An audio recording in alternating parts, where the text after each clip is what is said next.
You may want to restart.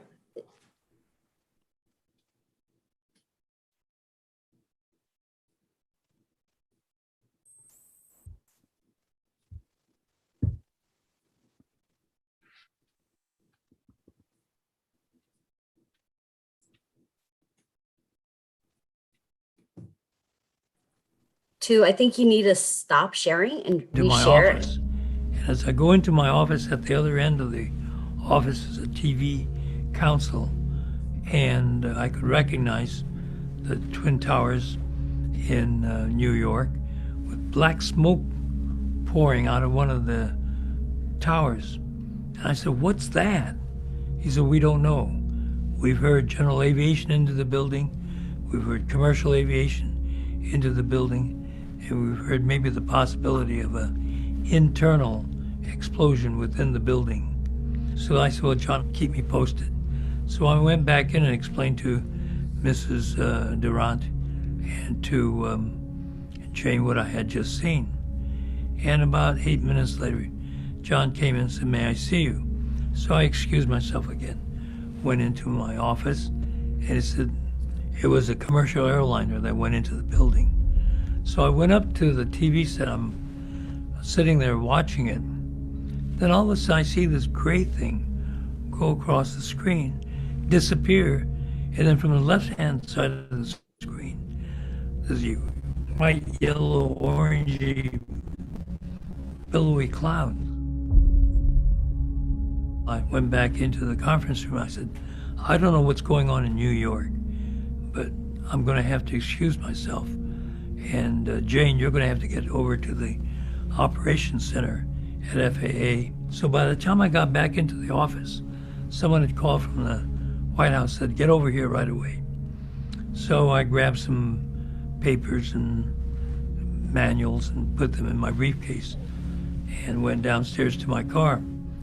And as we were going in West Executive Drive at the White House, people were running out of the old EOB and out of the White House. And I said to my driver and security guy, "Is there something wrong with this picture? We're driving in and everybody else is running away." So I got out of the car and went into the White House, and Dick Clark was there to brief me. And he didn't tell me much more than what I had already heard on television. Then he said, "You've got to be in the PEOC." I said, "The PEOC?" He said, "Presidential Emergency Operations Center, PEOC." I got there about 9:20, 9:30, somewhere in that time period. There's a large table, and all around there are chairs. Between each of the chairs is a phone. So I was there with the two phones in the bunker for the balance of the day, talking to my Deputy Secretary, Michael Jackson, or my Chief of Staff, John Flaherty, or with Monty Belger, the number 2 person at FAA, and directed everything from the PEOC. You're really, so to speak, flying by the seat of your pants. Military assistant came in and said to the vice president, "There's a plane coming towards DC." So I said to Monty, "Monty, what do you have on radar of a plane coming towards DC?" He said, "Well, we're tracking a plane coming towards DC, but the transponder is turned off." In my office, on my credenza behind my desk, I had a monitor with the outline of the 48 states, Alaska and Hawaii. If I took my mouse and put it on a dot, then a flag would come up and it'd say, "United Airlines, Flight 123.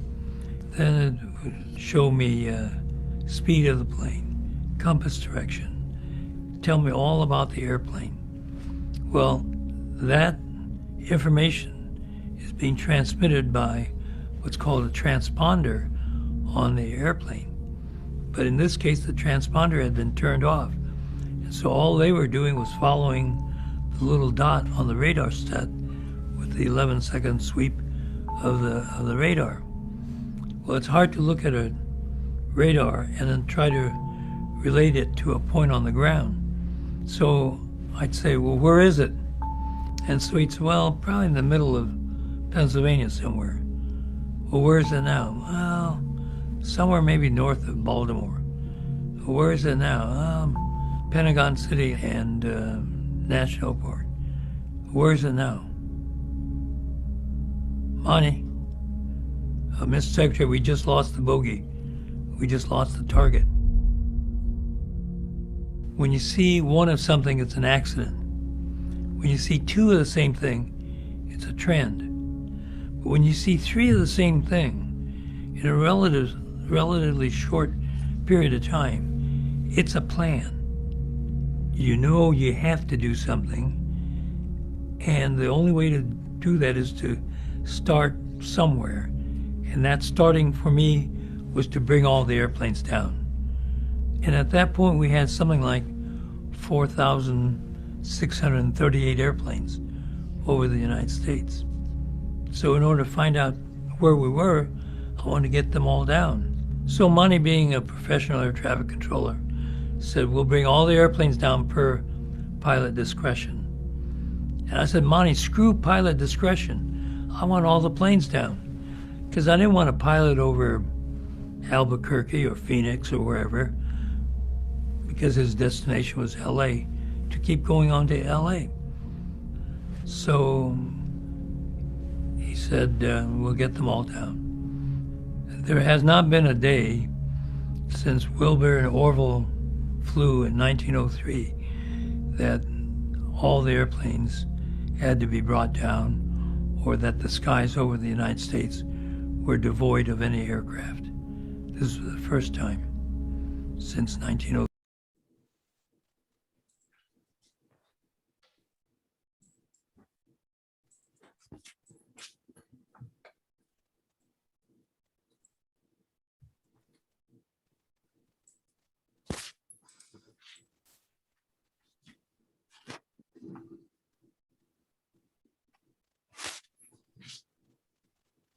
Do you remember where you were on September 11, 2001? It was the first day of my vacation in Hong Kong. Like millions of Americans and people across the globe, I was watching the tragedy unfold on television. It was an extremely emotional time that we will never forget. Good evening to all. My name is Linda Ng, OCA National President. On behalf of OCA, Asian Pacific American Advocates, I want to thank you for joining us as we commemorate the 20th anniversary of the 9/11 attacks. In 2004, OCA and East West Discovery Press, with support from Cafe Bank, published stories, photographs, and artwork of Asian Americans and Pacific Islanders impacted by 9/11 in a book titled Voices of Healing.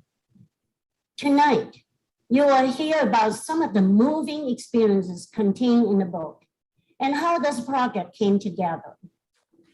On this anniversary, and after a challenging year of COVID and anti-Asian hate sentiment, Voices of Healings represents more than the power of our collective resilience and solidarity, and also the preservation of our community's legacy and history.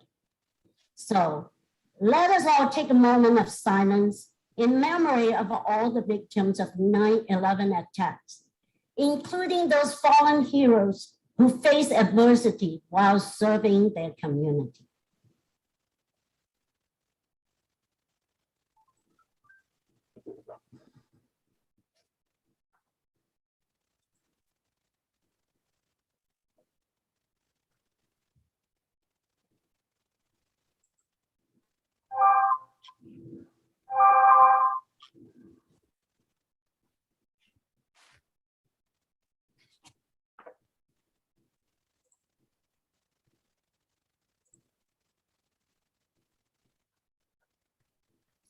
Today also serves as a somber reminder of the hatred that our South Asian brothers and sisters continue to endure 2 decades after 9/11. Sikh and Muslim Americans in particular have faced immensely different challenges. Their voices, their experiences should be heard and uplifted.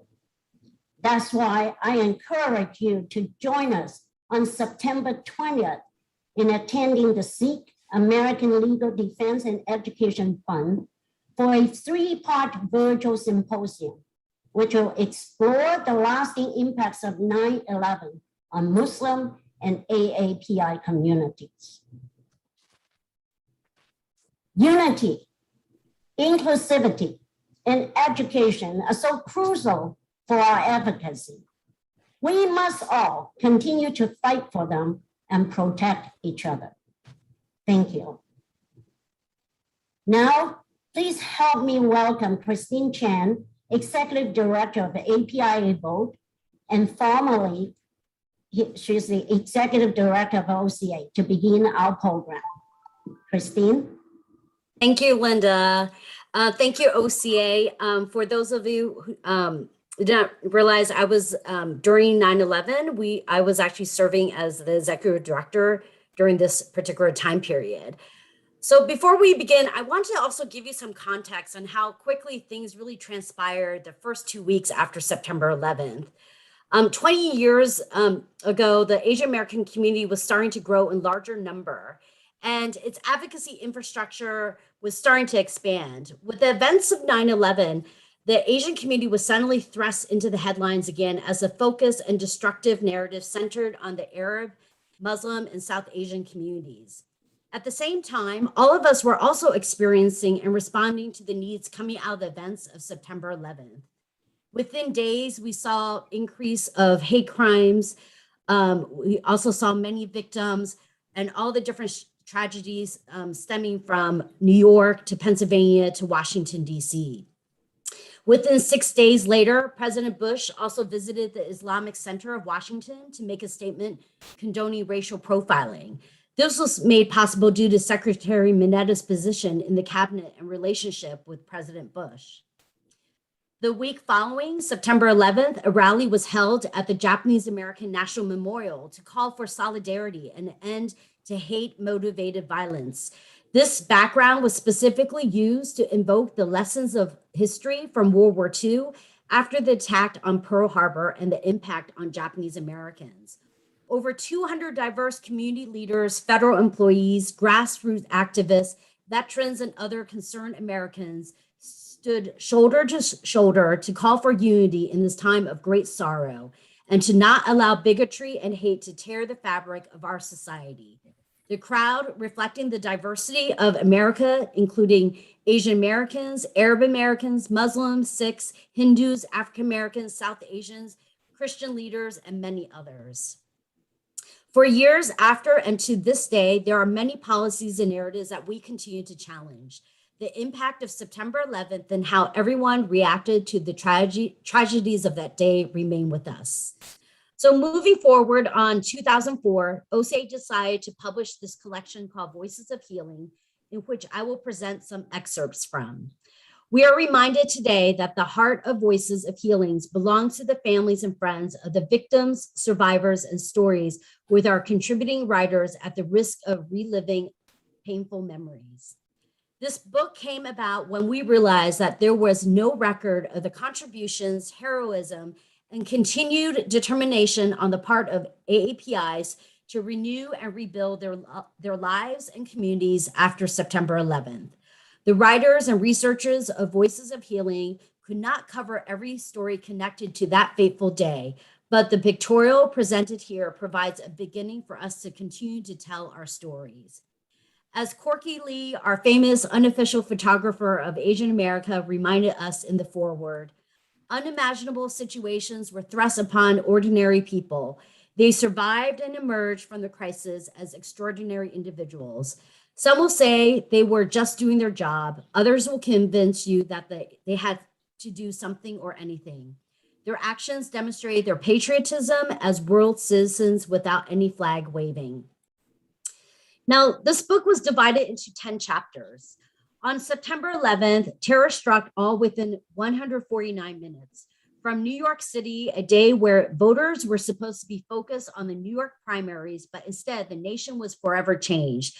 It was also the day where a portion of the Pentagon in Washington, D.C. collapsed and where heroes were made in the skies above Pennsylvania.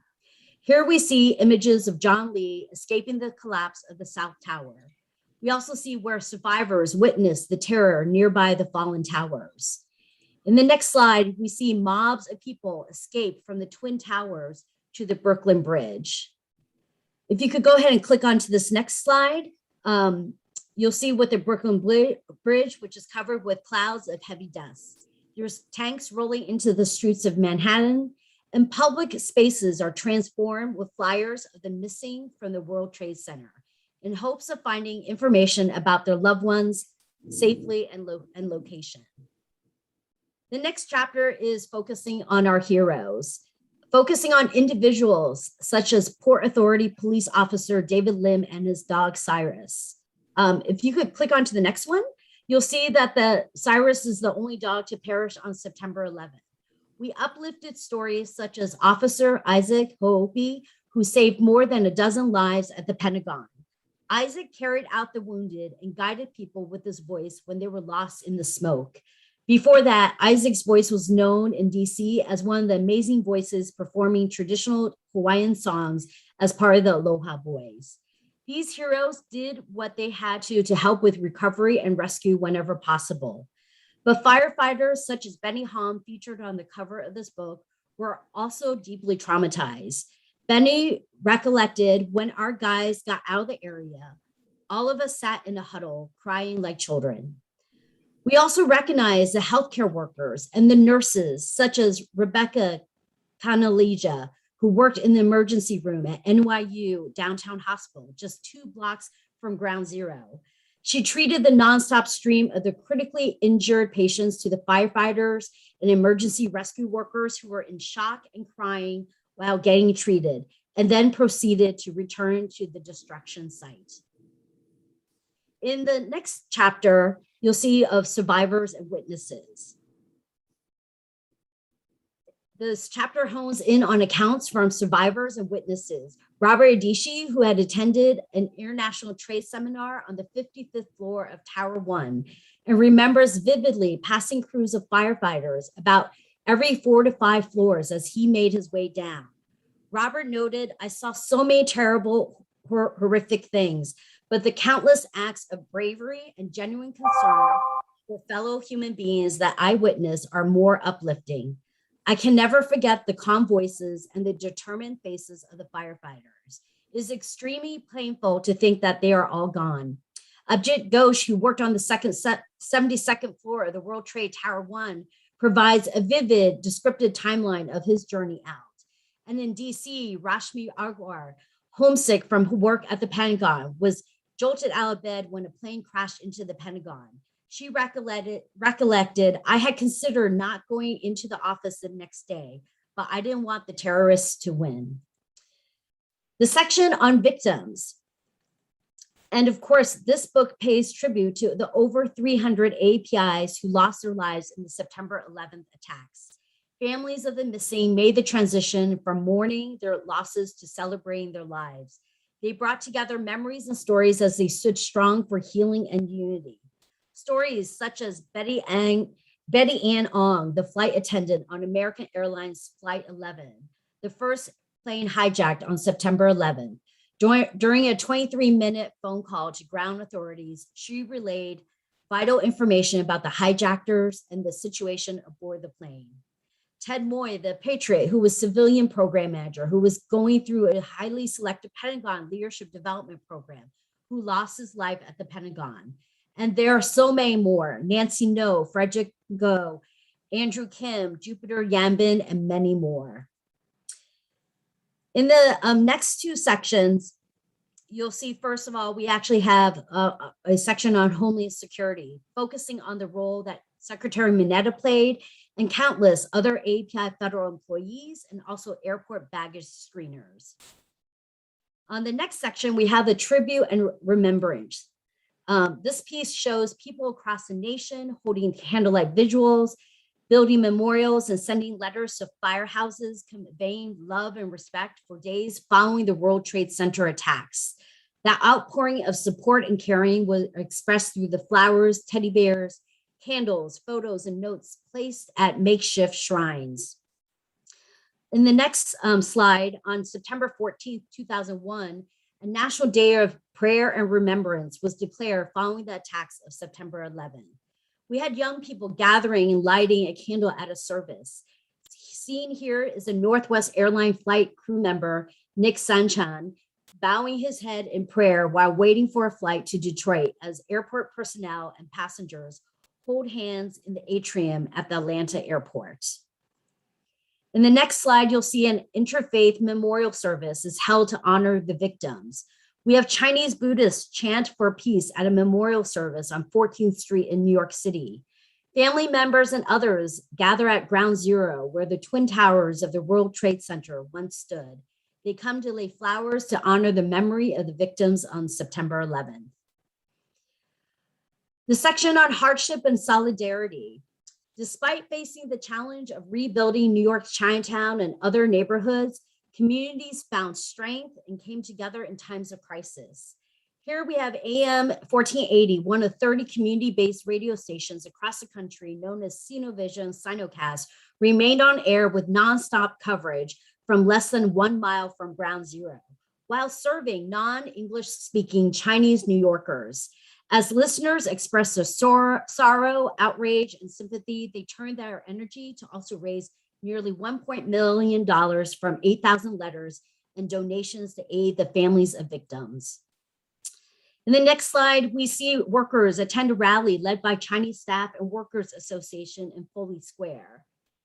I think we need if you could click on to the next one. The New York Taxi Workers Alliance advocated at a public hearing on the impact of 9/11 on the taxi industry, where the workforce is predominantly South Asian American and third world immigrants. We also saw recovery efforts in Chinatown led by many AAPI CBOs.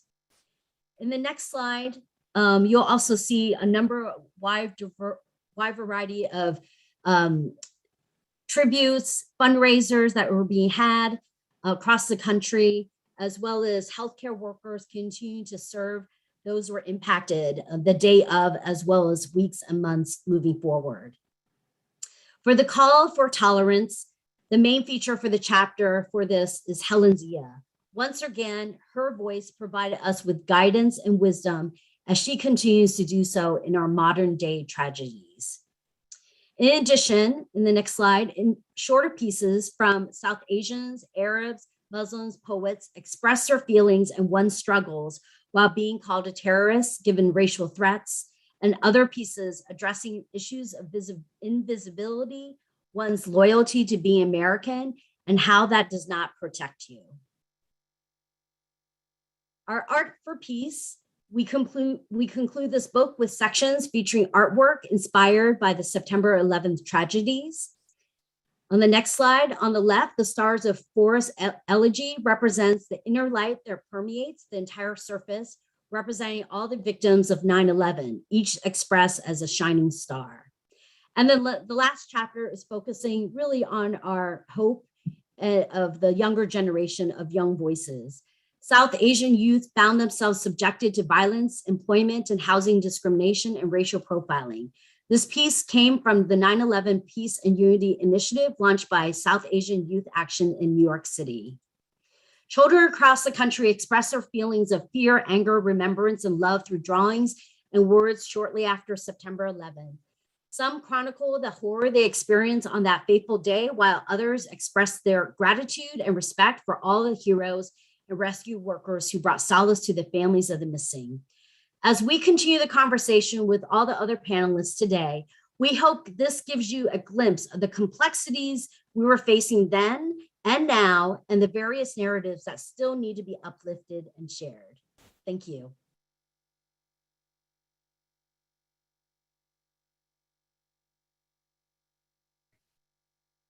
Thank you, Christine. I now have the honor of speaking with Tejpal Singh Chawla, who was an assistant U.S. attorney at the District of Columbia, in the District of Columbia.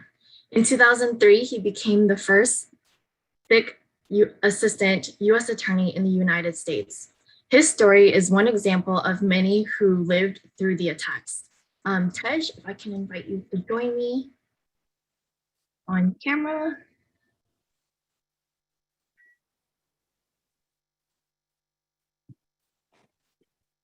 Hi, Tej. Hello. Thanks for joining us today. My pleasure to be here. So could you tell us what you witnessed of the API community during and post 9/11? It's a big question to ask. My memories of 9/11 go back, and seeing the visuals that Christine was just talking about remind me of where I was on 9/11. I was working at a DC law firm. We heard about the attacks. We went up on the roof to see what was happening. We had a view of downtown, and we could see the smoke coming from the Pentagon. Everyone knew we had to leave, but no one knew where to go. We wanted to give back immediately. There were people in the office. We gathered together. We're going to give blood. We went down to the GW hospital to give blood, and they weren't taking any people because there weren't casualties coming to GW. And my colleague who drove me there said, let me drive you home. And I said, no, I can walk. And he said, no, you need to be driven home. And what he was telling me, and he was a white man telling me this, is when he understood something that it's not really safe for you to be on the street right now. And that proved to be prescient. My cousin was in New York, worked in Lower Manhattan, was caught in the rubble of the ash coming out of the towers, was chased by a mob of people into the subway, fearing for his life. That night, I received story after story of people who were being victimized, assaulted, called terrorists, driven off the road, and the reports started coming in. And I was working at a law firm, but I had been doing pro bono work for the SOLDEF organization, had a different name at the time. And I did what I think was the only thing I knew how to do, which is try to reach out to my friends and the friends in the Asia Pacific Islander community. OCA, Japanese American Citizen League, were the first to respond to that plea for help. And that plea for help was, we are going to be under attack, not just by terrorists, but by people in the United States who want revenge on people they think are responsible and they think looks like the people who committed these crimes. So what I saw in those first few days was fear in my own community, not just from the attacks abroad, but also the potential of attacks domestically, what they were seeing in front of them, their families, their victims, and that they knew were happening to them and were going to continue to happen to them. But the API community helped, and not just a little bit. They helped a lot. We had issues with Sikhs flying, for example, and OCA assisted, and NAPABA and other Asian American organizations assisted us in getting us a meeting with Secretary Minetta to talk about those issues at a place where we could be heard. They gave us a voice to be heard at various venues, which we did not have access to, meaning the Sikh American community was a very small community, relatively speaking, did not have an established advocacy organization, and API gave us a voice and helped us speak to people. And in that, I realized not only the solidarity, the fortitude, everyone working together for a common cause, but I also appreciated and understood the wisdom that was there, which was to say, this has happened before. You are not the first group this has happened to. You will not be the last. But we are here with you, and we will stand with you. And personally, for me, that made a difference. I know to my community, it made a difference. And I think having friends who came to you in times of need, that's all you can ask for, really, for people who can understand what it's like to be in a place of trauma and suffering and know how to get past it. And I think where we are now is in some ways seeing that repeated again with the Asian American attacks happening now in the United States, and hopefully we can return the favor. Thank you. And we'll get back to the current day because, even as we saw with the FedEx tragedy earlier, the anti-Asian hate now is across, all of our community. But How did the 9/11 tragedy like change your life? How does it still impact you today or your work?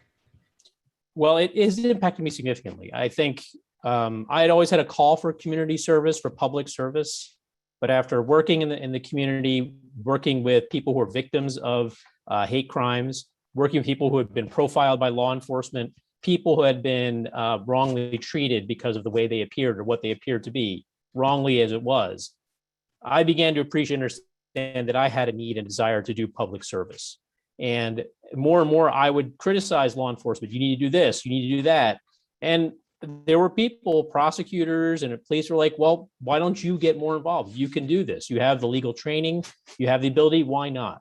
And that became my career. I became an assistant U.S. attorney in 2003, and I have not regretted that choice. And I believe that a lot of the lessons that I learned from 9/11, dealing with victims, understanding the limits of police power, understanding what police can do wrong, and to help protect vulnerable people in society, defendants, victims, witnesses, all the above, I think has made me a better prosecutor. I've prosecuted hate crimes myself.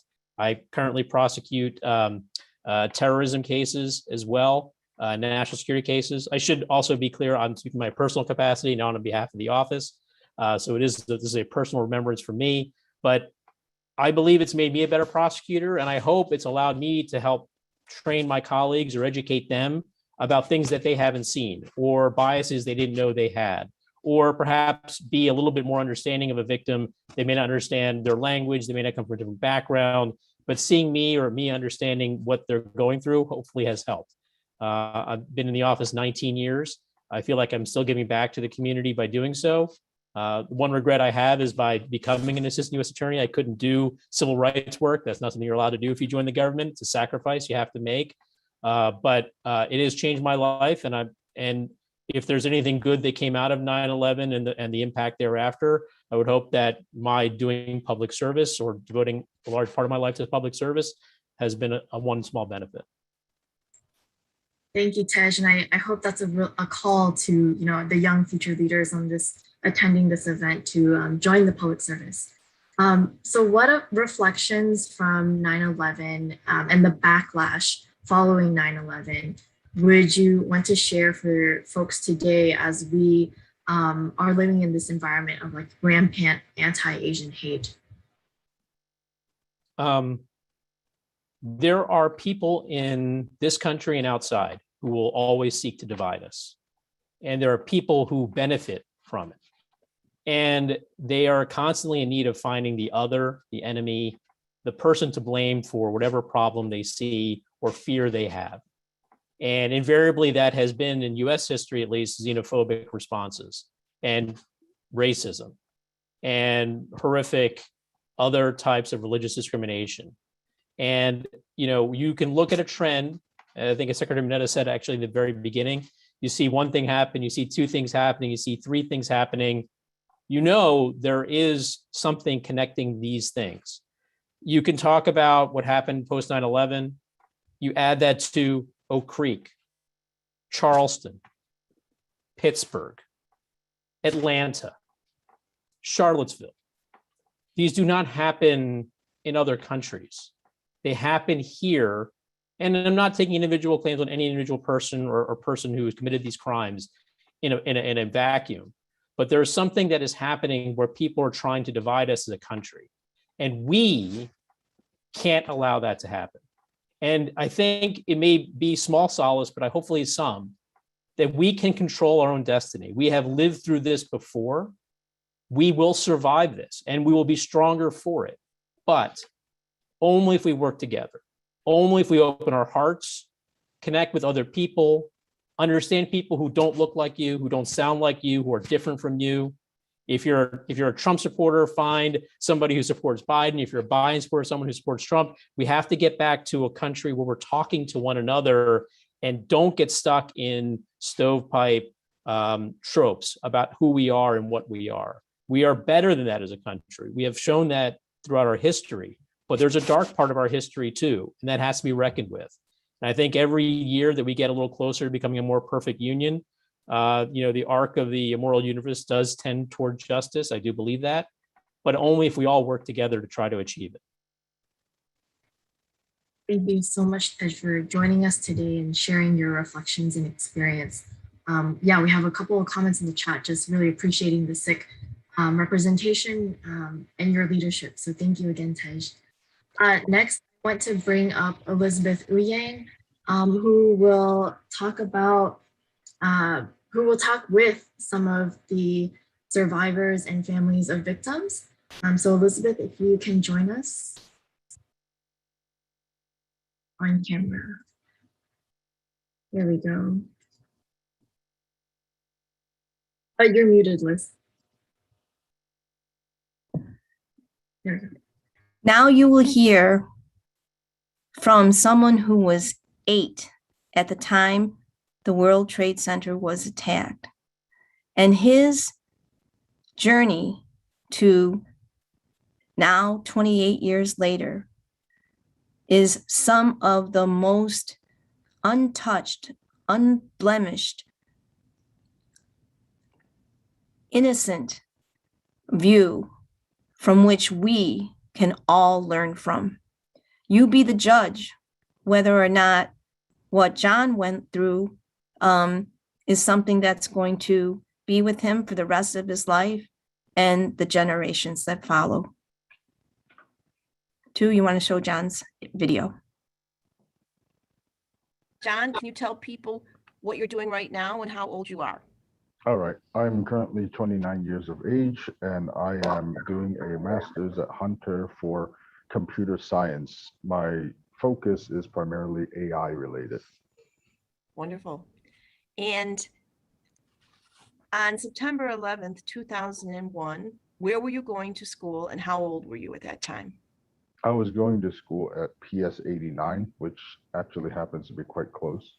And I think I was in 4th grade, so about 9 to 10. Do you recall that day, what happened after the first plane hit the Twin Tower? Yes, quite vividly. At the time, we had just received a notification in school that we were to have our parents pick us up immediately. So we were herded out, and I had to wait a bit for my dad, but he came eventually, and then he immediately told us to start leaving. When he came, and where did you guys go? We ran down the waterway. So we ran towards Chelsea, and we ran along the water. I just ran forward, so it was running away from the World Trade Center, but I did actually turn around to take a look at what was going on.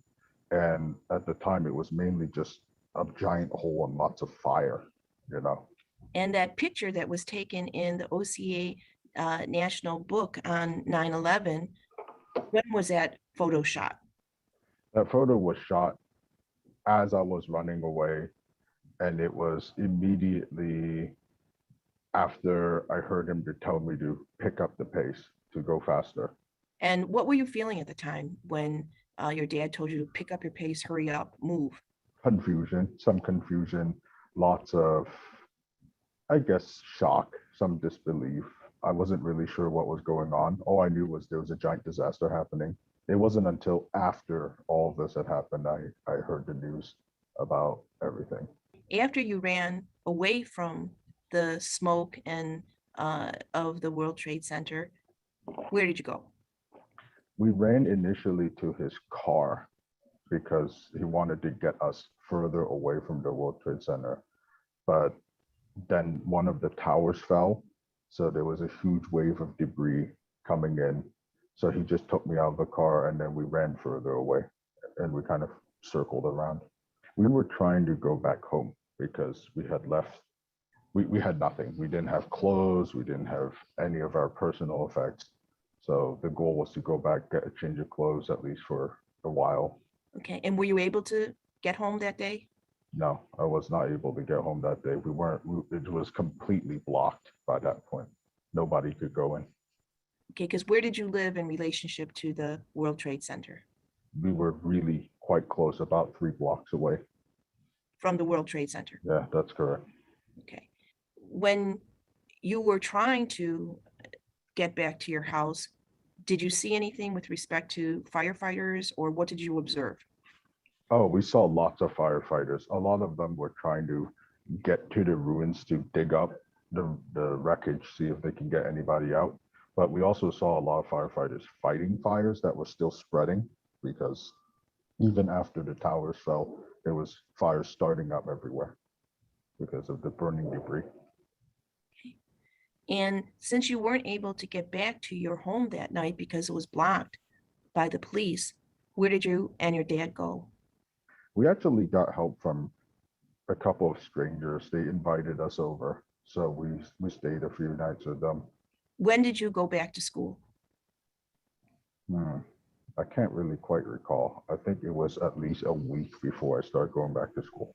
And how was it like living with complete strangers when you didn't have any of your clothes with you, your books, just things that you are familiar with in your home? It was an experience, I would say. Definitely an experience. It definitely helped me understand that sometimes you have to go with the flow, as it were. You won't always have things work out your way, so sometimes you just have to do what you need to. How do you think at age 9, the collapse and targeting of the World Trade Center impact you? It made me more resilient. It also definitely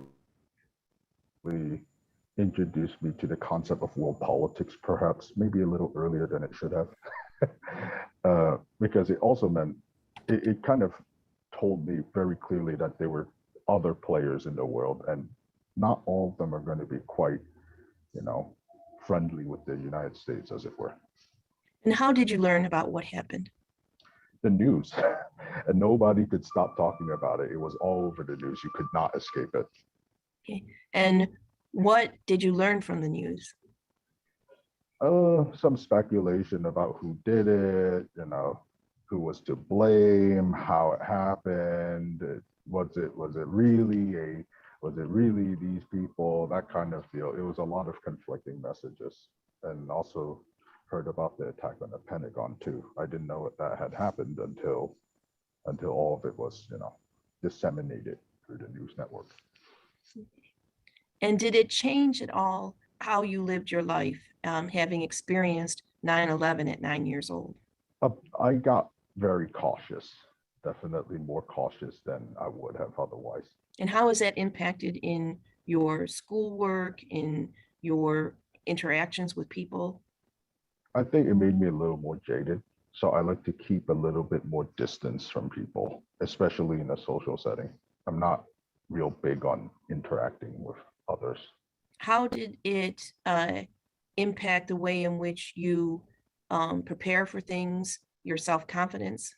I'm always prepared for the worst now. So whenever I do a risk assessment, as it were, I very carefully try to see if there's any contingency I can set up, just in case if it goes wrong. And sometimes it does happen. It really does. If you had to reflect back, what would you think were some positive results of experiencing 9/11 at age 9? I also think that it made me more resilient, because if I can get through something like that, I can live through anything. Good point, John. What do you think was the hardest thing to do living through 9/11? I would have to say that the hardest thing was realizing that perhaps maybe all of this could have been prevented. And what helped you get through it? Actually, books, novels, definitely novels, fantasy, sci-fi, you name it, I read it. And I would have to say Terry Pratchett in particular. Thank you, Sir Terry Pratchett. May he rest in peace. His books would definitely help me get through all of that. Because it gave you an escape? No, I wouldn't say it's an escape. It's more like a realization. Because his books generally cover topics that are more realistic, and there's some political commentary in there. So it helped helped me through with the whole thing, with realizing what's going on. And how does that education play out into action now?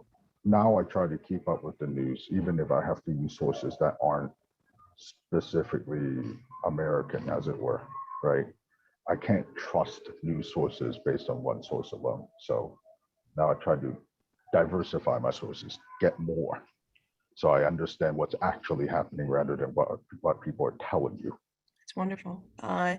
And how has this evolution from 9/11 prepared you or not prepared you for the current crisis with respect to COVID-19 and the variants? With respect to 9/11 specifically, I'm not really certain that it has anything to do with helping me through COVID. I wouldn't say the experiences are anywhere near the same, right? Okay. In 9/11, there was a lot more helping each other kind of deal. Okay. And because of the isolation now with COVID-19, you don't feel that as much. No, you certainly don't.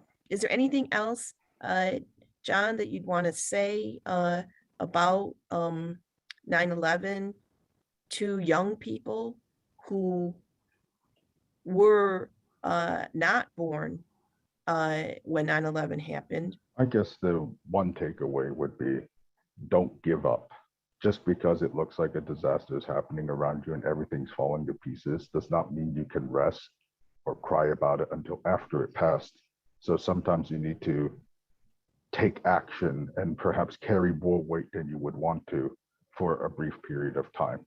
And could you say, how long it took you to get over the trauma of 9/11? I think I had the advantage of having fairly close friends, so it only took me about a few years.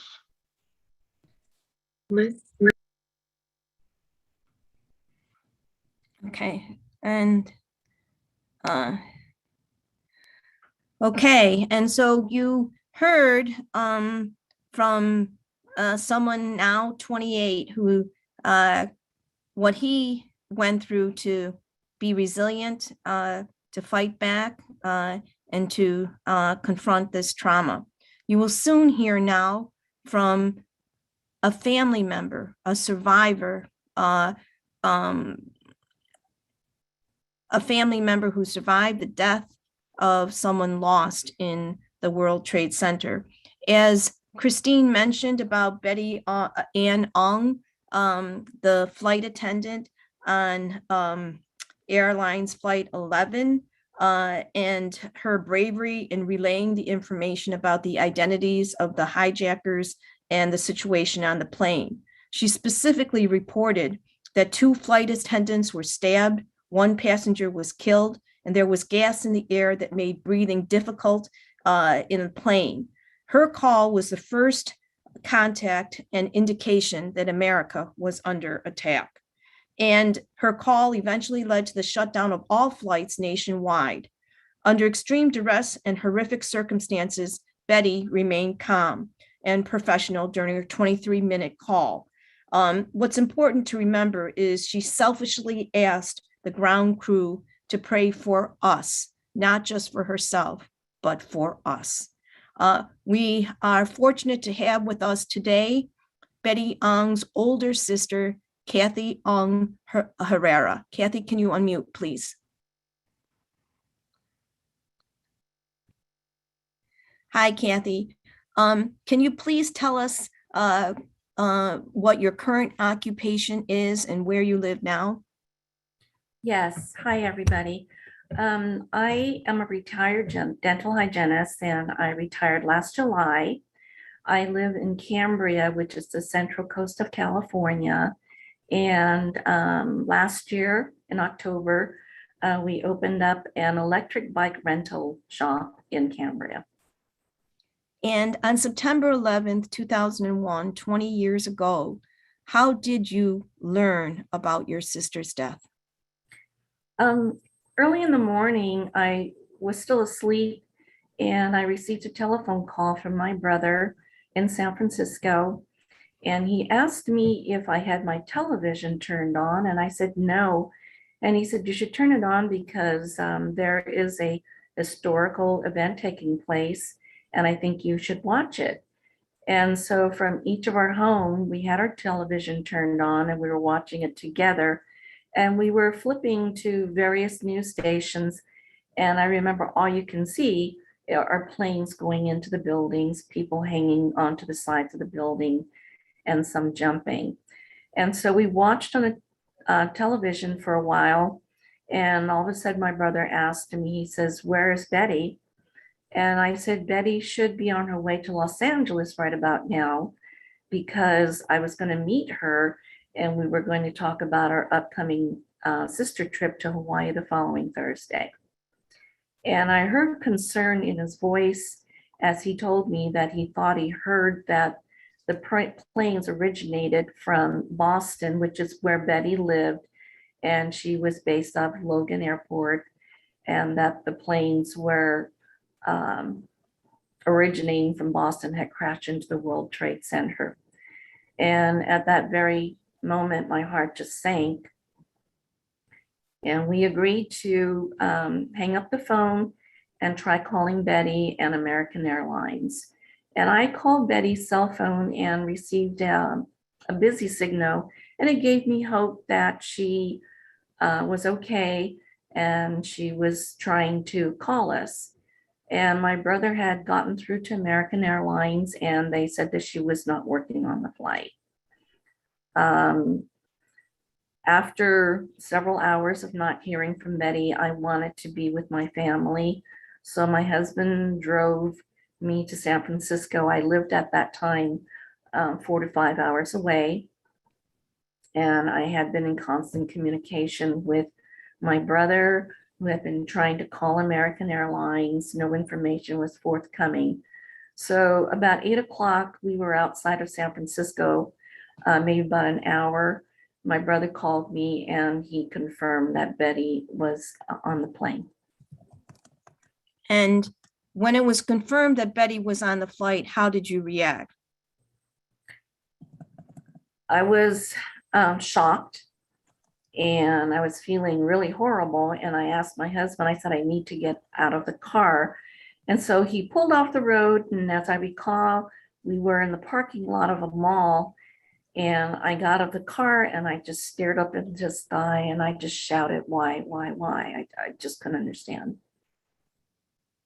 And I was crying and just in shock. How did your parents find out that Betty was on the plane that hit the World Trade Center? Well, early in the morning, my brother drove over to my parents' house and told them about the situation. And it was not confirmed, but it could be that Betty was working on the plane. And we didn't hear anything. Nothing was confirmed until later that evening. And tell us a little bit about Betty as a younger sister and the things that she cared about. Betty was just a real fun person. She loved to live life. She had a great love for children and seniors. She was a very selfless person. She always ran errands for my mom and she just cared about people. And she was also a very harmless prankster. And in the 20 years since, how has your family kept Betty's legacy alive? We established the Betty Ann Ong Foundation in 2004. And what we do with that is that we have facilitated summer camps for about 150 kids for the past 14 years, except for the last 2 years during the pandemic. And our focus with the children mirrors Betty's spirit, and that is to helping children to love themselves, to be healthy. We teach them how to cook, and it's just a program that kids end up learning about Betty and learning about what it's like to be a good character. We also have a Betty Ann Ong Chinese Recreation Center in San Francisco where we sponsor year-round programs for kids and also for senior adults.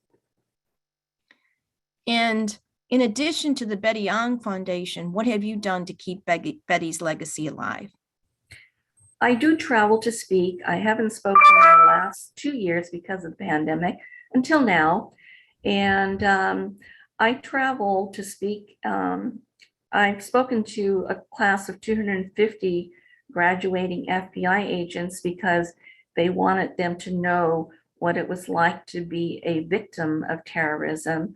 I've spoken at airline conferences because they want to know, in cases of mass incidents like this, what they can do to help the passengers' families, and how what not to do. I've also spoken at the governor's conference, annual conferences and such. Okay, and other than governor's annual conferences, the FBI, what other groups have asked you to speak about what happened to your sister Betty? Yes, I do speak. The last time I spoke was at the Victim Support Services in Washington. And they are an organization that reaches out to people that have had loss or going through some sort of trauma in their life. And it's about giving them hope and not giving up. I do speeches like that for many other organizations, but mostly along those lines. I've also met Secretary Minetta when I was flown to Washington, D.C. to the International Laborers Hall of Fame, where we inducted all the labor workers that were killed on September 11th. What has been the most painful and challenging to deal with when it comes to Betty's loss all these years? There has been good moments in our life, and weddings, babies being born, graduations, and we always miss Betty. I think bringing it up to today, with all the mass violence that we have, domestic terrorism, all the terrible incidents that we have here, Asian hate crimes, racism. Every time something like that happens to me today, when I learn about it, it brings up memories of September 11th, because I know exactly what the victims and the victims' families are going to feel. And it really, really hurts me a lot. Hurts my heart.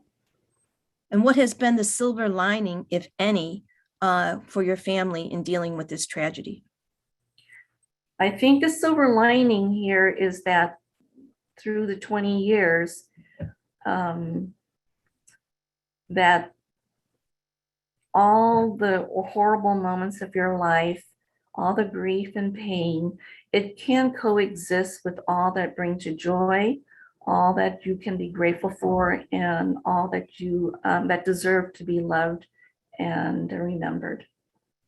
Can you describe an act of kindness by a complete stranger who was trying to console you that impacted you greatly? Yes, during our summer camps every year, I talk about Betty, and you can imagine 150 kids sitting at summer camp on bleachers. And as I'm talking to them, they get to hear Betty's voice from the airplane, and they also get to see the planes going into the buildings. And you can hear a pin drop. But I do talk to them about Betty and what happened to that day on September 11th, as well as Betty's role. And I think the most significant thing to me is that every year, a child will come to me and say something very profound. And one of them is that one afternoon, as I was walking across the gym, I hear the sound of pitter-patter running up behind me. And a little girl, she came up to me and she slipped her hand into mine, and she looked up at me and she said, "It's okay, I'll be your little sister." And it just makes everything we do through the foundation worth it. These kids have nothing, and they have the heart, and just such beautiful people. And what is one message you would want to give the government 20 years later? Well, 20 years later, we still are waiting for information to come forward to the families about what happened that day. And I know right now there's work being done to have the information declassified and shared with the family and the public. And we are still waiting for that 20 years later. That day will never be okay with me, but I think to help us, to bring us closer to healing, we really do want to know what happened to our loved ones. And what would you say to young people who were not born or were too young when 9/11 happened? That any time, at any moment, that your life can change for whatever reason. A lot of kids that we work with, they go through trauma. And so we just want them to know that if they see something and in their heart it doesn't feel right, they need to speak up. And also tell your family and your friends that you love them every day, because you just never know, your life can be changed in an instant. Thank you, Kathy. Thank you and your family for your strength. It gives us strength even 20 years later. Thank you so much for having me. Okay. Next, we have Wellington Chen. This is a little different. Wellington Chen is the executive director of Chinatown Partnership. It did not exist when 9/11 happened, but was created because of 9/11. Wellington, if you can unmute, can you please tell us when Chinatown Partnership was established and why it was needed?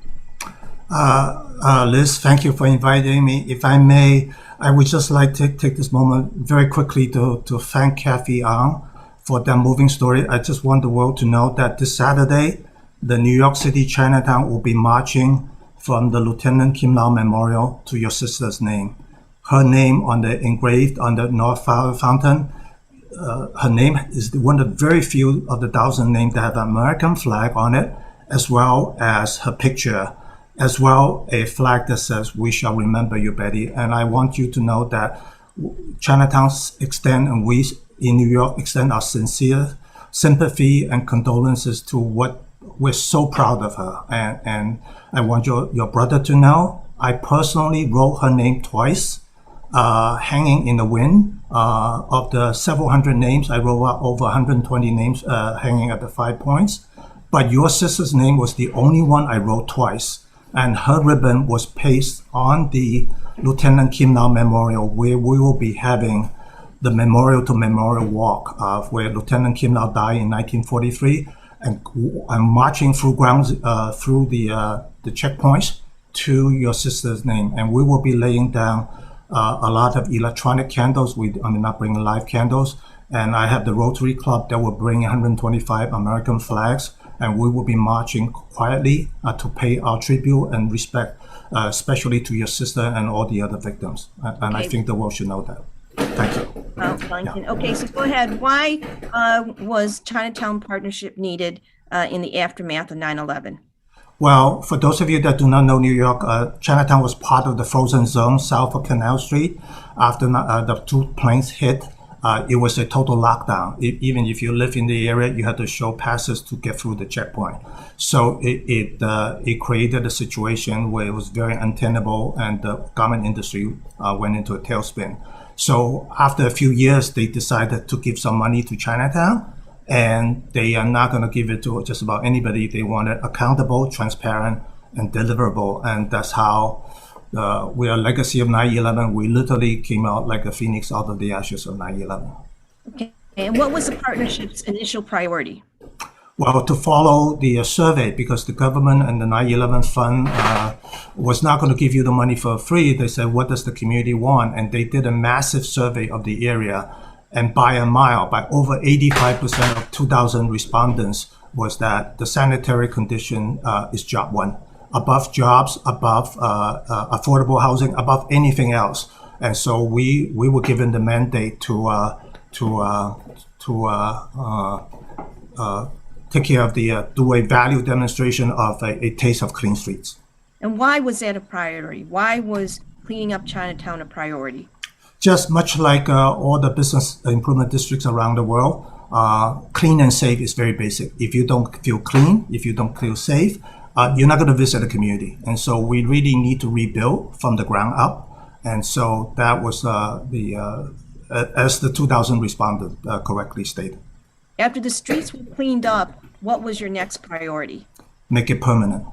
We do not want to. We did not want to just clean it once and then 2 weeks later you're back to your dirty laundry again and no one is cleaning it. So we need to find a sustainable mechanism to keep it sustainable, and that was the code word at the time was take the hill, which means that whether you want to form a business improvement district, which the community has been trying for decades, and it took us 6 years to work on that effort, becoming the 10th Chinatown in North America to become part of a business. And what did you have to do to get community buy-in for the bid?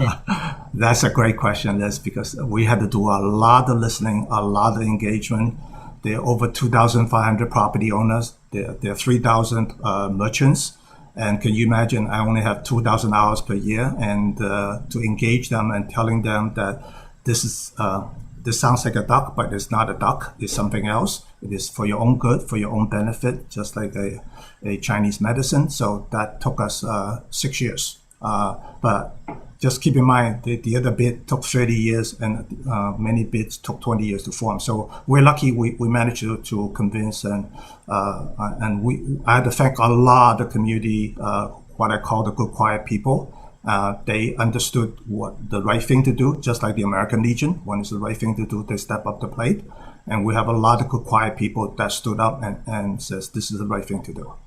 And after the bid was in place 6 years later, what are now the current priorities of Chinatown Partnership? Yeah, we are basically fundamentally an infrastructure builder. Much like our ancestors that built the railroad, that laid the foundation for this great nation. The bid is a powerful, powerful platform. So in the baseball analogy, we're the first base. And using that first base, you can launch many initiatives going to the second phase. And the second phase is actually the government did promise, the 9/11 fund did promise that some of the money, if you can maintain a semi-decent clean street, we're going to give you some lighting money. And so we launched the lighting. The lighting is not just simply lighting, but it's also a way to guide, like the baby Jesus, the three wise men, how do you find baby Jesus? Because Chinatown is in a security lockdown zone between federal security and city security. To guide people through the maze of checkpoints, how do you get into Chinatown? That became the necessary. That's why we have things hanging on lampposts, on the streets, as well in the sky. So we use all sort of techniques. And we launched the first prototype in New York City called Wayfinding, based on the London wayfinding system. So it was an international effort, and I had to thank thousands of people that were involved.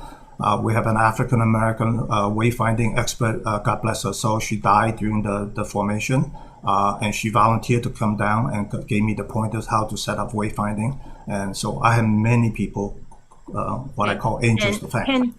Can you describe the current challenges facing Chinatown with COVID-19 and the variants? Great question. As so many, the assistant DA talked about, and what Kathy talked about, and John Lee talked about, is that what caused Chinatown to be created was racism.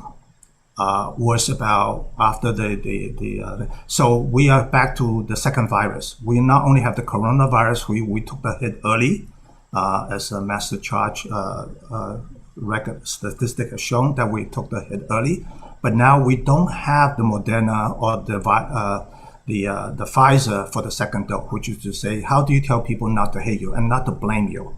As the assistant DA correctly pointed out, after every incident, we need to find a scapegoat and we need to find a devil to blame. And in this case, anyone with an Asian face is on the chopping block. Okay.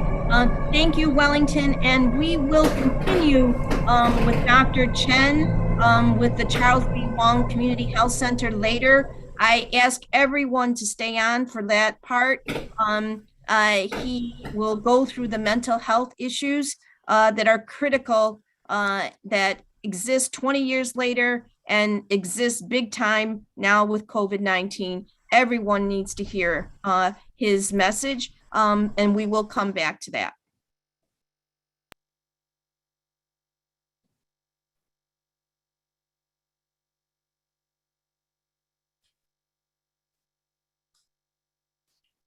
Okay, I want to first thank all the previous speakers. My name is Ariane Ong. I'll be moderating the next segment. I also want to take a moment to recognize Icy Smith, who is co-publisher and editor of the Voices of Healing book. I see her in the audience, and I want to thank her. Under her creative direction, the book won the Clarion Award. So hi, Icy. We're now going to segue into a conversation that ties the past and the present and envisions an improved future. Asian Americans are viewed with heightened suspicion whenever there is foreign conflict. The past year, with reports of upwards of 9,000 incidents, anti-Asian incidents stemming from political rhetoric and societal ignorance, as well as reports of higher scrutiny of Chinese Americans in the workplace, Asian Americans have become painfully aware that we're still cast as the faces of the enemy, the threat, the disease. The federal government has a significant role to play with respect to public messaging, laws, and enforcement. And since they're more accountable to us than our street perpetrators, let us review their actions at home during heightened national security moments and chart a path forward that's safe and inclusive for our communities. Our speakers bear witness. Secretary Norman Minetta was among the 128,000 innocent Japanese Americans who were incarcerated in camps during World War II because the US determined that military necessity called for such extreme measures. Deepa Iyer and I were working at the Asian American Justice Center, which tracked hate crimes when South Asian Muslim Sikh Americans, as well as Middle Eastern and Arab Americans, were being targeted as terrorists after 9/11. And to mobilize the South Asian American community, she founded South Asian Americans Leading Together, which is SALT. So what lessons did we learn? And how do we as a community come together to interrupt this cycle? So to answer those questions, I'm going to turn to our two distinguished guests, but first want to do a brief introduction. Secretary Norman Minetta is a storied politician who served as city council and mayor of San Jose, California, member of Congress, and served in 2 presidential cabinet positions. He served as Secretary of Commerce in the Clinton administration and Secretary of Transportation in the Bush administration. On 9/11, he gave the swift order to ground all civilian air traffic, and that was poignantly shown in the video right before this event. Secretary Minetta has received numerous awards, including the Presidential Medal of Freedom, the nation's highest civilian honor. He's also been a champion for the AAPI community, founding or leading scores of organizations, and spoken frequently about his experience along with his families living in the Japanese American incarceration camps. So welcome, Secretary Minetta. Deepa Iyer is a South Asian American writer, strategist, lawyer, and racial justice advocate. Currently, she is strategic advisor at Building Movement Project and the director of Solidarity Is. She's developed an expertise on the post-9/11 American experiences of South Asian, Muslim, Arab, and Sikh immigrants, immigration and civil rights policies, and racial equity and solidarity practices. Deepa has worked at several national and local organizations with a focus on immigrant and racial justice. Among them, as I mentioned, she served as executive director of SALT and also US Department of Justice's Civil Rights Division. She's also written a book, We Too Sing America, South Asian, Arab, Muslim, and Sikh immigrants shape our multiracial future. Welcome, Deepa. So let me turn to Secretary Minetta. In the days following 9/11, President Bush exhorted the public against the hate crimes, which were occurring immediately after the plane attacks on the World Trade Center. And quote, he said, "These acts of violence against innocents violate the fundamental tenets of the Islamic faith. And it's important for my fellow Americans to understand that." At the same time, we also saw government sanctioned profiling and warrantless surveillance of Arab, Muslim, Middle Eastern, South Asian, and Sikh Americans. In the 20 years that have passed, what changes have you seen in the way that the national security community reacts at home to foreign conflicts, whether that's for better or for worse? Secretary Minetta, if you could unmute yourself. Thank you.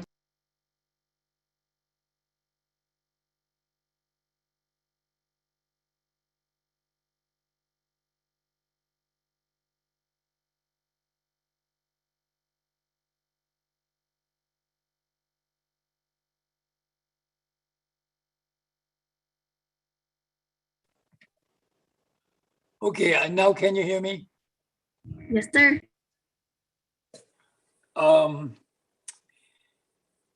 I suppose my first response would be to say, next question, because I mean, that is really the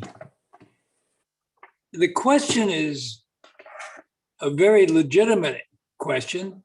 The problem is, how do people handle it? And no one has really been able to handle it because there are so many prejudices that individuals have. Now, on 9/11, that morning, I pulled 3 people out of what's called ACS, Aviation Civil Security, at the Federal Aviation Administration. And I was in the bunker at the White House, but I said to them, get over to my office and work with my chief of staff and the deputy secretary of transportation and start working on a new protocol of security measures that we need to undertake, because up to this point, the airlines were doing their own security.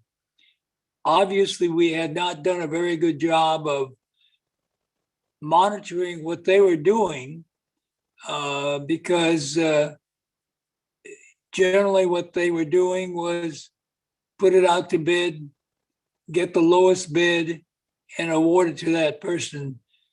And we didn't really monitor the work that they were supposed to be doing. So people were just relegated to their own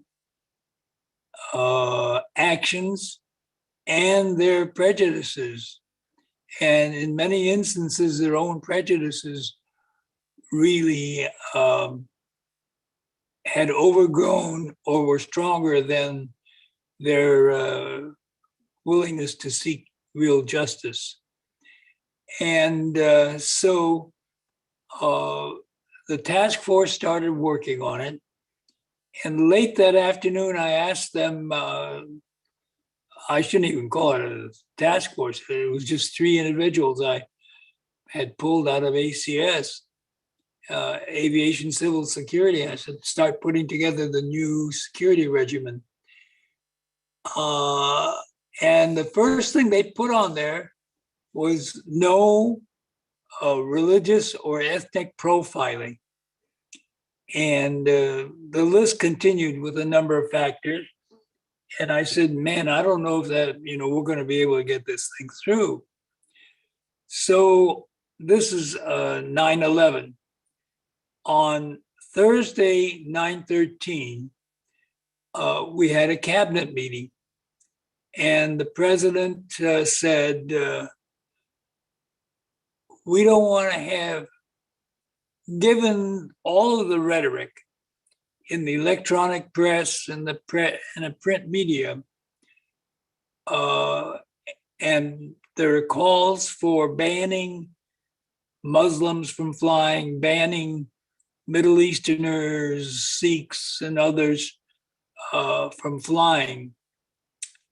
And President Bush said, and we don't want to have happen today what happened to Norm in 1942.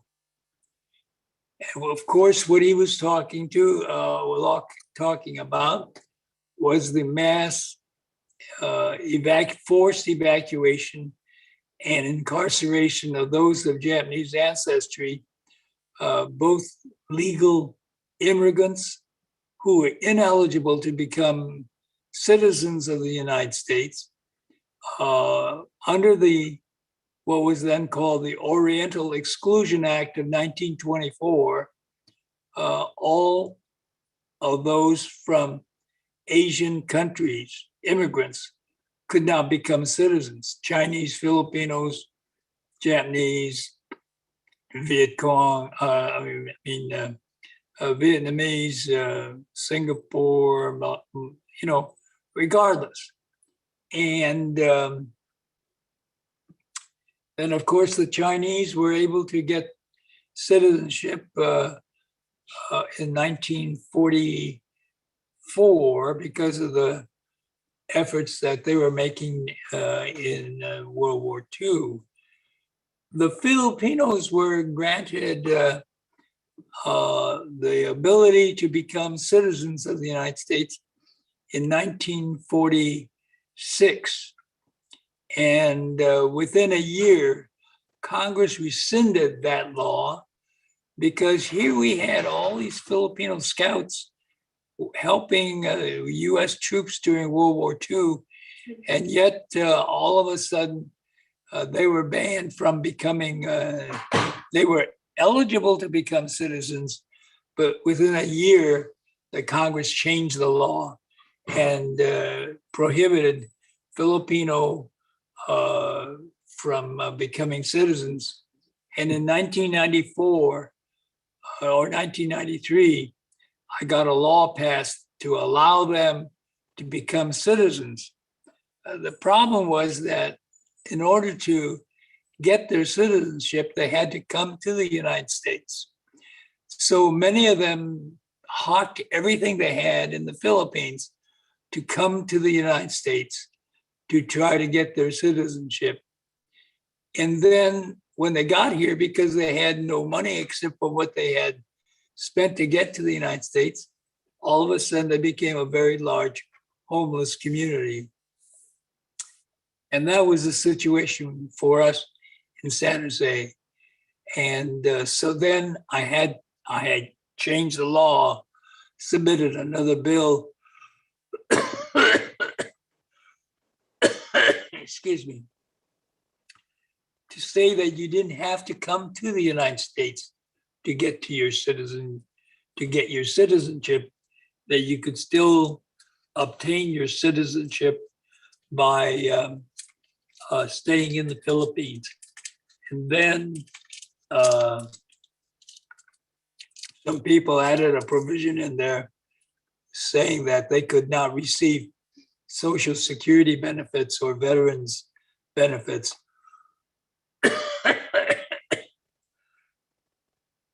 Which made it even more difficult for all these veterans who during World War II had fought as Filipino scouts.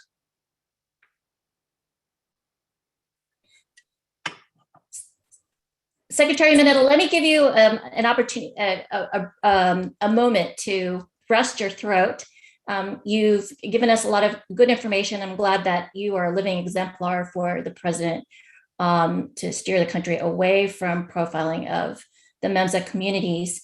Deepa, after 9/11, we saw these overreaching counterterrorism initiatives, and Secretary Minetta's presence there in the cabinet showed the significance of representation.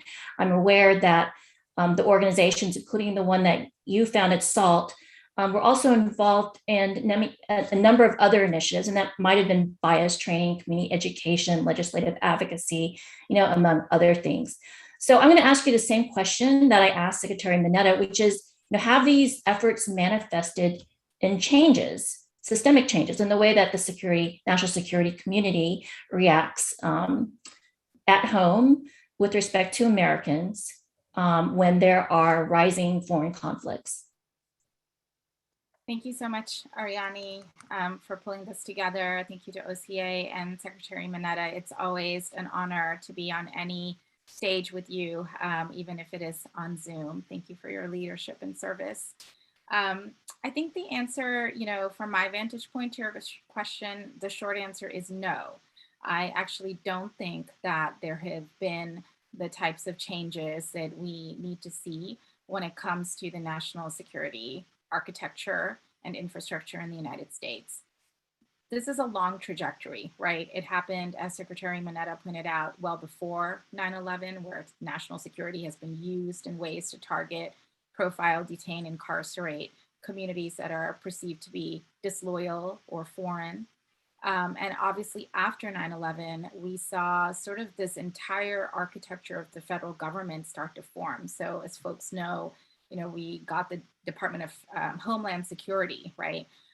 We also began to see state and local and federal law enforcement entities come together in fusion centers, joint terrorism task forces, and other programs that a lot of the members of the American public don't even know about. We also saw these policies, many of which, again, were not really in public view, but that our communities, Muslim, Arab, South Asian communities, were very aware of. And one of those is special registration. And it was really wonderful to see Lizzo Yang earlier, because she's one of the lawyers who really helped and advocated for our communities after 9/11, especially with special registration, which is a program that required boys and men 16 years and older to report to immigration authorities if they came from Muslim majority countries. If that sounds familiar, is because it is the antecedent to the Trump Muslim ban, right? So there's a through line between what happened after 9/11 in terms of these policies and initiatives still being on the books and how they're repackaged and retooled to affect communities today. Another example is the China Initiative, which, as folks here know, is another way, another effort to actually put into question Chinese scientists, professors. And again, the federal government is relying on these far-reaching powers that it obtained under national security laws and regulations established after 9/11. So the through line, before 9/11 is clear. After 9/11, it got even more clear. And today we see it affecting even more communities, right?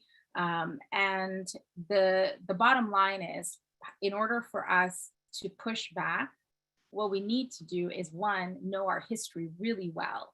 And second, we need to understand these through lines, right? And we need to lastly push back when it affects one community. And if it doesn't happen to be ours, we need to be pushing back, because it will end up being utilized against communities down the line. So I'll pause there, but happy to talk more as well. Thank you, Deepa. Secretary Minetta, Deepa spoke about the need for us to know our history. And because we've seen now moments in history, whether it's the Japanese Americans being incarcerated, Chinese Americans being scrutinized because of remittances that they send home during the McCarthy era, post 9/11 profiling and surveillance, that it seems like what's at issue is that the government regards connections by Americans to foreign countries to be suspect. And the problem for Asian Americans is that 71% of our community is foreign born, right? So do you have any insights, given your public service, as to what we can lobby for in order to change this mindset within the government that foreignness is suspect, which in itself is a very white-centric perspective? And if you could unmute first, please, sir. Secretary Minetta, you're still muted.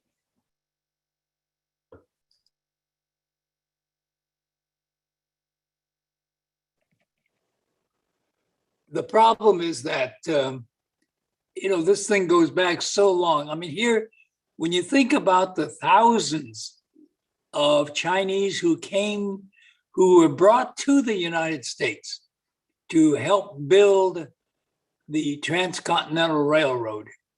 And I think the Chinese did more to unify this country than anything that ever occurred, because here they took railroads from the East Coast and the West Coast and joined them together. And yet, at the time when the Golden Spike was driven at Promontory, Utah, there was not one Chinese laborer who was in that group. And the Department of Labor under President Obama, with Secretary Perez as the Secretary of Labor, nominated the Chinese transport workers to the Labor Hall of Fame. And I had the privilege of speaking there, and I said that these were Chinese Americans. And people said, no, they weren't Chinese Americans.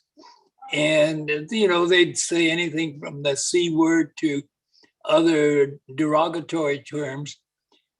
And yet the reward for all of that work was the Chinese Exclusion Act of 1892, or was it 94? But in any event, that was their reward for working so hard to unify our country. So this whole issue of what Deepa talked about, what I had mentioned earlier as well, about, the whole issue of racism really and prejudice really outweighs the ability for people who advocate for justice. And so consequently, we haven't seen that improvement. And even though the law says you can't do this or do that, and it's like when I was elected mayor of San Jose, and there was the next morning, I woke up and came out to the garage door, and there's a large spray painted JAP on our garage door. And that was 1971. So again, these things occur. It is a process of good laws, the ability to have people who are willing to monitor to make sure those laws are properly executed. And it takes education. The problem is education takes so long and it's so expensive to try to educate people about some of these things. But there is an ingrained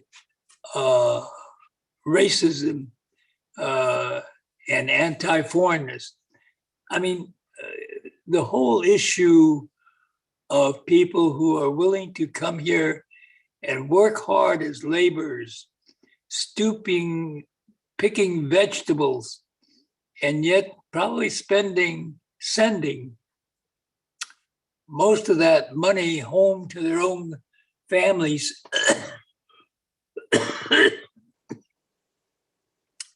in the Honduras or Nicaragua or wherever it might be, to Mexico. And yet, for whatever reason, people think that that's, again, the foreignness being shown by immigrants. But that's true of those of Japanese ancestry or Japanese immigrants who sent money back to Japan or China, India, wherever. There's nothing wrong with that. And yet people think of that as a weakness in the Asian culture. Or what about this whole issue of the coronavirus and how it gets blamed as a Chinese disease? And I don't think that any disease picks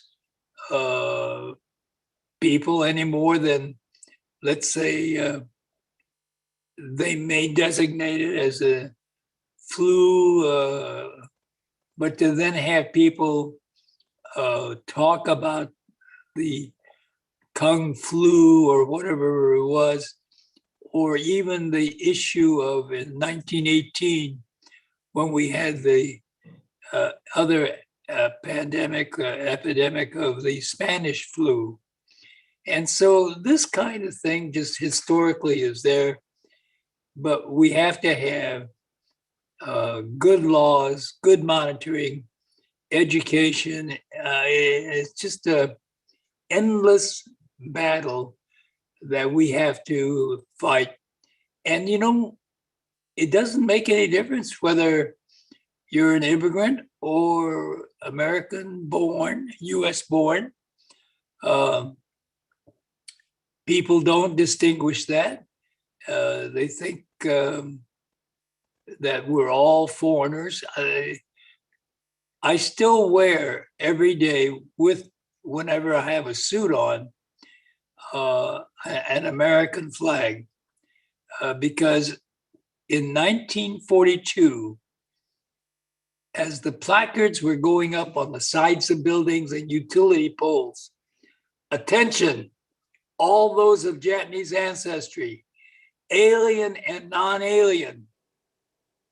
And I'm a 10-year-old kid, and I'm reading this sign. I go, who's a non-alien? And I asked my brother, who's 9 years older. He says, that's you. What do you mean that's me? I'm not a non-alien. I'm a citizen of the United States of America. And he said, nah, there's time to start to play some psychological warfare on us. And so we're non-aliens, and non-aliens are like you and me, we're citizens. And that's why to this day, I cherish the word citizen, because my own government, our US government, would not use that phrase to describe us. And I don't know when the last time anyone in the audience stood on a soapbox or chair, beat their chest and said, I am a proud non-American, non-alien of the United States of America. I don't think they have. And that's why even something, when they talk about words matter, words do matter. And in a historical, racial setting, words are very, very important. And so we have to collectively work on this, and we have to have people who are willing to join this effort, good people who are willing to help try to bring equal justice across the board. Thank you, Secretary Minetta. So Deepa, Secretary Minetta covered a lot of ground there. He talked about the interpersonal biases and prejudice and the need for them to overcome that, maybe through education. We also know that when it morphs together, it rises to a level of systemic racism. And then he talked about how we need to have laws and to hold the government accountable. So as community advocates, are there ways that we can move forward, lobbying efforts to impact what the government does in terms of their policies and practices to address this institutional racism? Yes, absolutely. I mean, I think that, one of the things that we saw in the wake of 9/11 is the organizing and advocacy by South Asian, Muslim, Arab, and Sikh communities. And in the midst of all of the backlash, in the midst of the hate violence and the state violence, our communities decided that we were going to take care of ourselves. We engaged in community defense. We built organizations that didn't exist. Organizations like the Sikh Coalition were formed the night of 9/11. We began to build a coalition, the Arab, Muslim, Middle Eastern, South Asian coalition of groups and individuals across the country. So I think that there is power in that, right? And when I look back, 20 years later, and I remember a few days after 9/11, helping to organize a press conference at the Japanese American Memorial. It was chosen for exactly the reasons that Secretary Minetta talked about, where I think, Ariana, you might have been there. There are a lot of folks who, who were in DC who showed up, and we did that to send a really clear message that we were united, that we were going to remind our country of its history, particularly in the ways that it treated Japanese Americans, and that we needed to really be vigilant when it comes to protecting the rights of these communities that would be targeted. So the way that we push back is by organizing together, right? And I think that I'm really proud as I look at the landscape of organizations in the AMEMSA space as to how we've been able to organize. I think a second is to obviously make sure that we're shaping and informing advocacy at the national level and at the state and local levels as well. So what are the policies and practices that need to change? The End Racial Profiling Act is still not law. There's federal racial profiling guidance through the government that has way too many loopholes on national security. There are lots of, that Congress still has not acknowledged what the federal government did after 9/11. So there are a lot of ways in which we can advocate and still need to advocate. And then finally, I think we need to really build bonds and connections across communities of color in this country through solidarity that is not just transactional, right? You show up for my event, I show up for yours, but really in a transformative way. And I look to groups like, Sururu for Solidarity, which they've been doing an amazing job lifting up the importance of recognizing the commonalities between what is happening at the border and what happened to Japanese Americans during World War II. I think about people like the children of Min Yasui and Gordon Hirabayashi and Fred Korematsu, who filed an amicus brief against the Muslim ban at the US Supreme Court level. So there are so many of these examples of solidarity that we need to lift up and remember. And through organizing, through grassroots mobilization, through policy advocacy, and through solidarity, we will be able to reclaim, right, who we are and to build power in our communities. And I think that's what it's going to continue to take. Thank you, Deepa.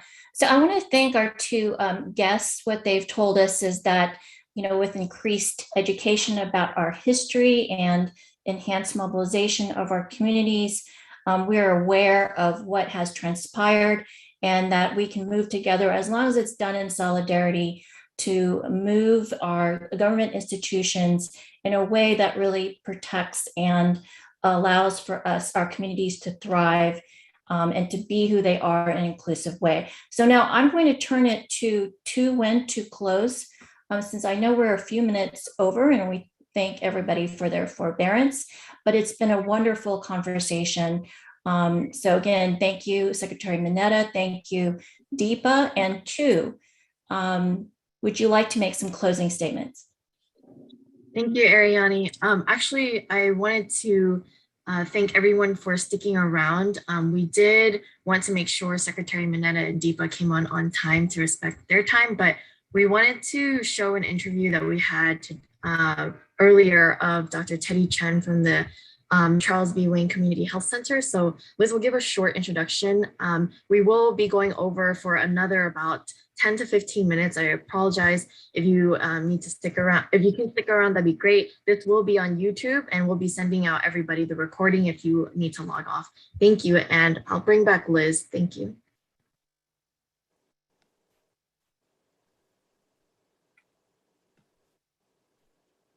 Liz? Yeah. Thank you guys, and thank you for staying on. This is critical. As Deepa said, not only must we take care of ourselves civically and politically, but also mentally. The Arab, Muslim, and South Asian community particularly have been through hell and high water since 9/11 and continuing, but so have South Asians and so have East Asians as well in this COVID-19 period. When we do not have enough resources and the mental health needs are severe, it is important that you hear this video. Not that because mental health issues come last, but that you leave here thinking how this impact is deep on a personal level. Please show Dr. Chen's video.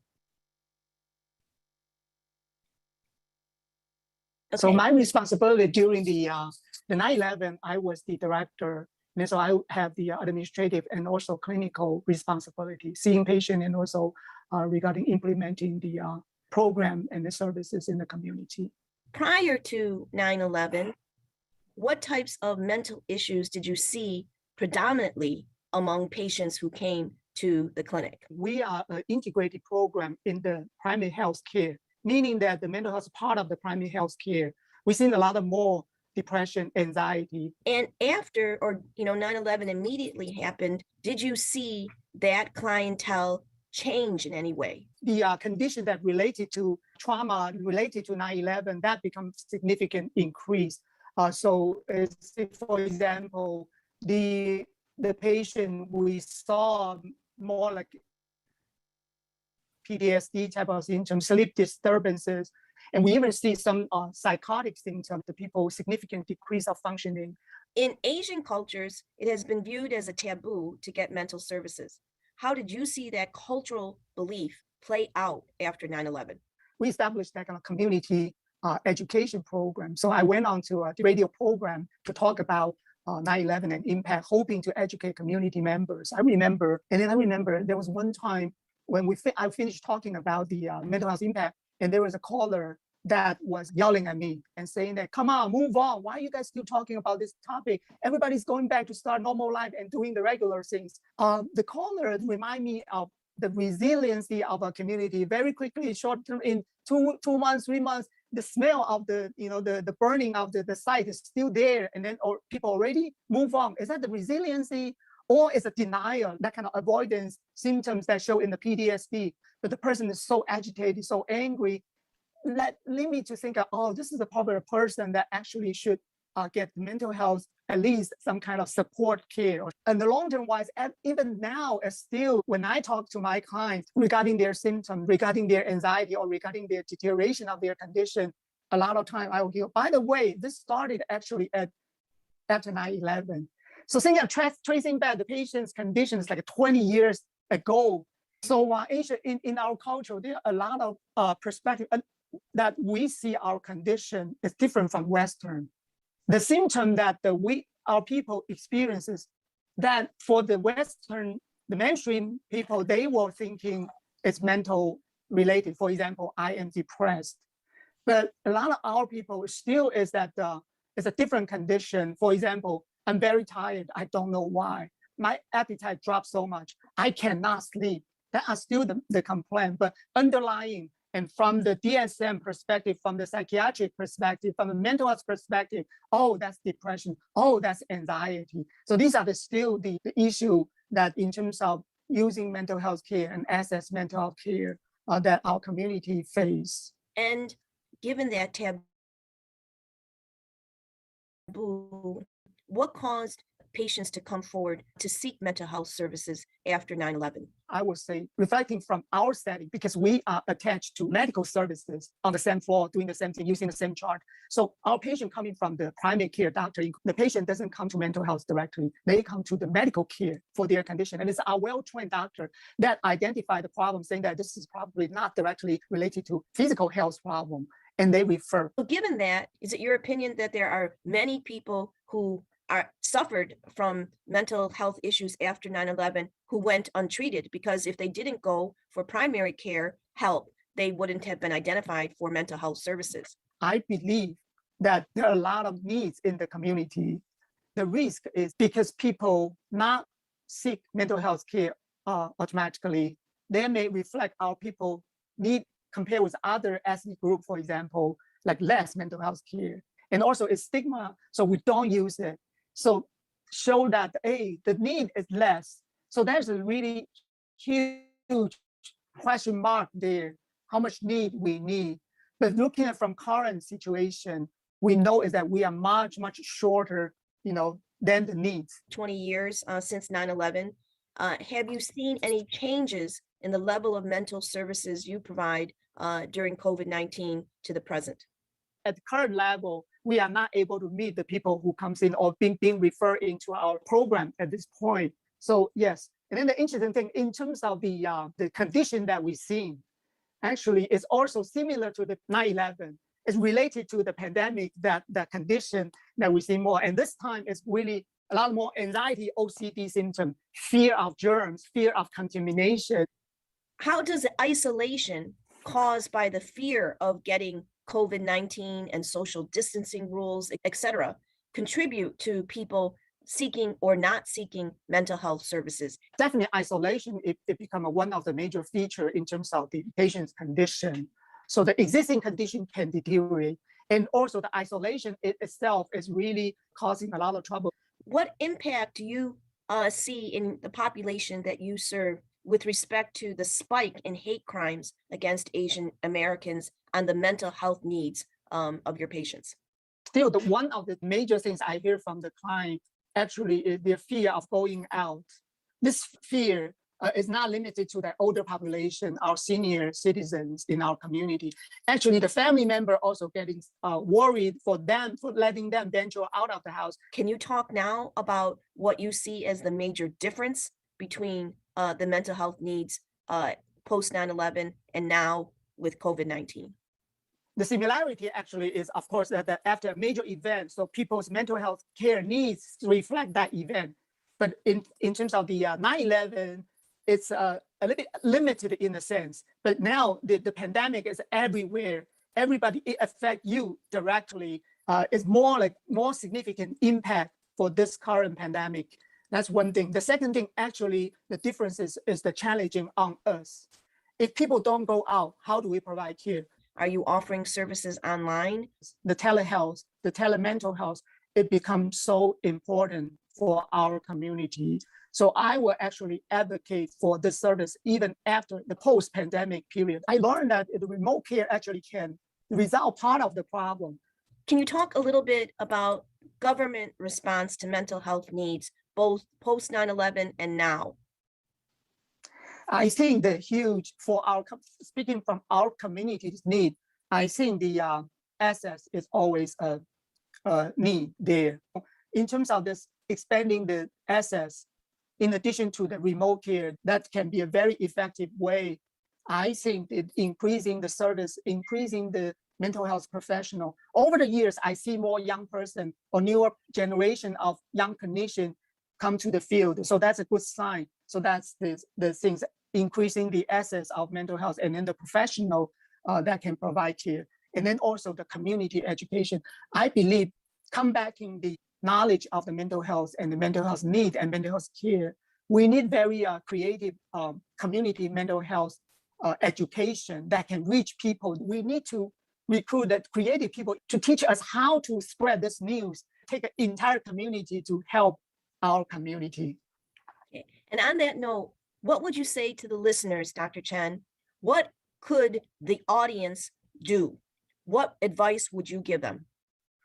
I think if people hear about what we discussed today, of course, everyone can help to become more alert about people around you that may need mental health care. That kind of building up the mental health strengths and positive like mental health attitude, that's what everyone can do. Being nice to everybody, caring more to your neighbor or your loved one or your family member. These are the things everyone can do. Thank you very much, Dr. Chen. Okay. So my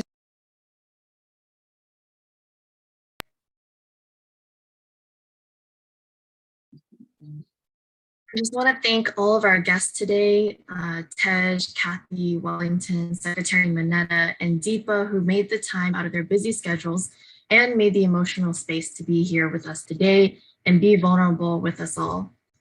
There are many in the audience today who relived their experiences during the September 11th attacks with us, and I thank you for joining us at this memorial. There are many others in the audience who were too young to remember or born afterwards, and I thank you for joining us to learn about the significance of 9/11 and its impact on our community.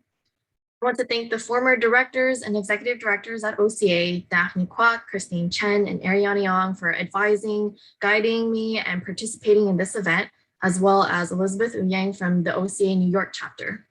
I also want to thank IC Smith and East West Discovery Press, who we co-published this book with.